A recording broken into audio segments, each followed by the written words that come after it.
Ano-ano ba yung mga kailangan o yung mga requirements bago ka makapagreklamo sa barangay?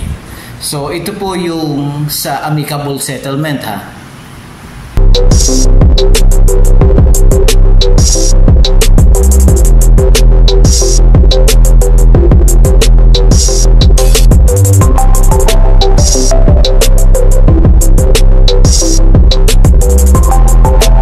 Magandang araw mga kabarangay. Kamusta na po kayo? So itong video ito, very short lang ito. Gusto ko lang pong mabanggit kung ano yung mga requirements bago o para ang isang tao ay makapagreklamo sa barangay. Kasi po, naisip ko, meron na tayong video tungkol sa paano ba ang nagpapabarangay. At meron na rin tayong video tungkol sa paano kung ikaw ay ipinabarangay. Ano ang iyong mga dapat gawin. So dito po sa video ito, aalamin natin kung ano yung mga requirements bago ikaw makapagpabarangay. Kailangan po kompleto ang mga requirements na ito. Una, kailangan ikaw ay individual. Ikaw ay natural person, tao. Siyempre, tao. Lahat naman ng napunta sa barangay, nagre-reklamo, tao. Pero hindi po yun ang ibig ko sabihin. Kailangan po dito ay hindi juridical entity o juridical person ang magre-reklamo. Halimbawa, representative ng isang kumpanya ay hindi po ito requirement o hindi ito sakop ng katarungang pambarangay ang kanilang mga reklamo na dinadala sa barangay. Kailangan po, ulitin ko, ay individual, natural person lamang. Pangalawa, kung ikaw ay magrereklamo sa barangay, itong requirement na ito, mahalaga. Kailangan ikaw ay resident ng isang city or municipality at yung iyong irereklamo sa barangay kailangan ay residente rin ng kapareho mong lungsod o kapareho mong munisipalidad. At pangatlo, mga kabarangay, yung reklamo mo, okay, ay within the authority of the lupon tagapamayapa.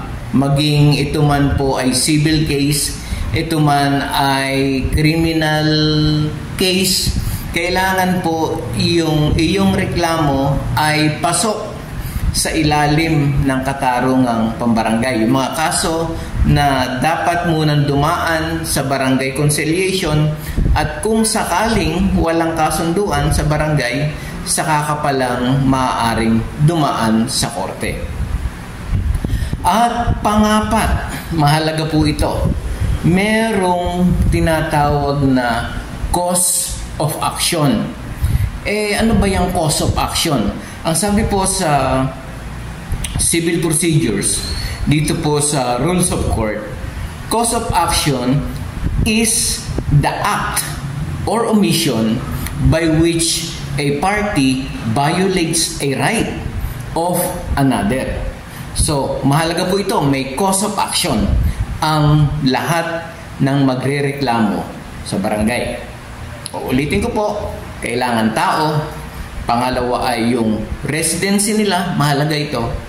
Pangatlo ay yung reklamo is within the authority of the lupon tagapamayapa. At pangapat, merong cause of action.